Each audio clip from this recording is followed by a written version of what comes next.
मेरा सवाल यह है कि आपस की रंजिशों को कैसे ख़त्म किया जाए, दीन इस बारे में क्या कहता है? आपस की रंजिशों को कैसे ख़त्म किया जाए? सबसे पहला बुनियादी नुस्खा इस सिलसिले में ये है कि ज़िंदगी गुजारने का शरई माशरती तरीक़ा सीखा जाए, उस पर रहा जाए।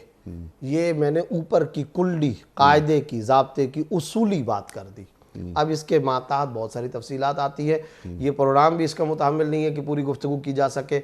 मुख्तसर बात यह है, शानदार ज़िंदगी गुजारने का, रंजिशों को ख़त्म करने का तरीक़ा ये है, अपने नफ्स पर, अपनी ज़ात पर सब्र, कंट्रोल और बर्दाश्त का मलका पैदा करना चाहिए।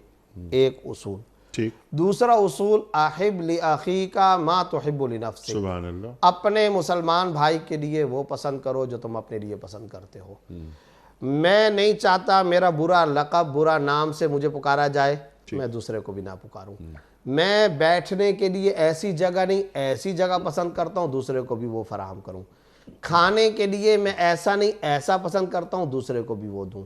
पहनने के लिए, बातचीत के लिए मैं नहीं चाहता कोई ऊंची आवाज़ से मुझसे बात करे, तो फिर मैं भी ना करूं। मैं गाली गलौज पसंद नहीं करता अपनी ज़ात के लिए, तो मैं दूसरे के साथ भी ना करूं। मैं गुस्सा अपने लिए पसंद नहीं करता, तो मैं दूसरे पर भी ना करूं। आजिज़ी, तवाज़ो, इनकसारी मैं अपने लिए पसंद करता हूं, तो फिर मैं दूसरों के सामने भी आजिज़ी के परों को झुका झुका करके पेश करूं। ये तहम्मुल, सब्र और बर्दाश्त बहुत ज़रूरी है।